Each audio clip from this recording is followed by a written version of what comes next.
Nah, terus selanjutnya adalah asas-asas hukum pewarisan Islam. 5 asas yang berkaitan dengan sifat peralihan harta kepada ahli waris itu ada 5. Ada asas ijbari, bilateral, individual, asas keadilan, keadilan berimbang, dan asas semata akibat kematian. Nah, selanjutnya ada 3 rukun kewarisan Islam. Jadi dalam sifat warisan dia juga ada rukunnya. Rukunnya ada 3, yaitu maurus, mewaris, dan ahli waris. Maurus itu harta peninggalannya, mewaris itu orang yang meninggalkan harta, orang yang meninggal dan mengasih warisan. Nah, terus ahli waris orang yang menerima warisan.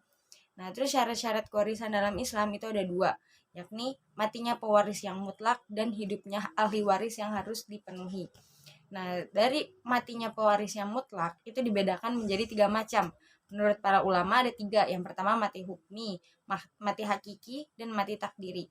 Mati hukmi ini merupakan kematian yang disebabkan adanya putusan dari pihak hakim, baik orangnya masih dalam keadaan hidup maupun sudah mati. Terus kalau mati hakiki, jadi mati hakiki itu kematian yang benar-benar mutlak, yang disaksikan, yang semua orang tuh tahu, menyaksikan kalau dia tuh emang udah meninggal.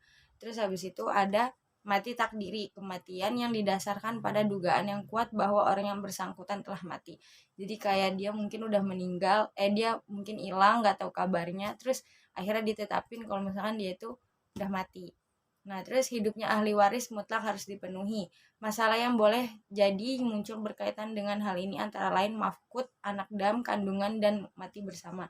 Jadi maksudnya tuh dalam peralihan warisan di hidupnya ahli waris mutlak harus dipenuhi itu permasalahannya ada di 3. Biasanya ada di mafkut, anak dalam kandungan, dan mati bersama. Nah, mafkut itu ialah hal keberadaan seorang ahli waris yang tidak diketahui secara pasti keberadaannya. Jadi dia tuh punya anak, tapi mungkin anaknya hilang dari bayi, terus dia nggak tahu kabarnya lagi.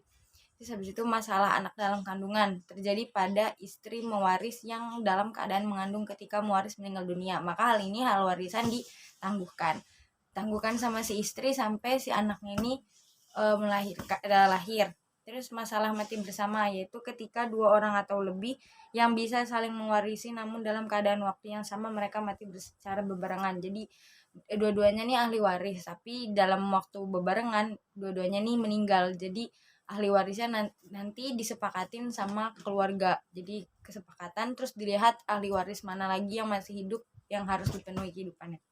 Syukron. Wassalamualaikum warahmatullahi wabarakatuh.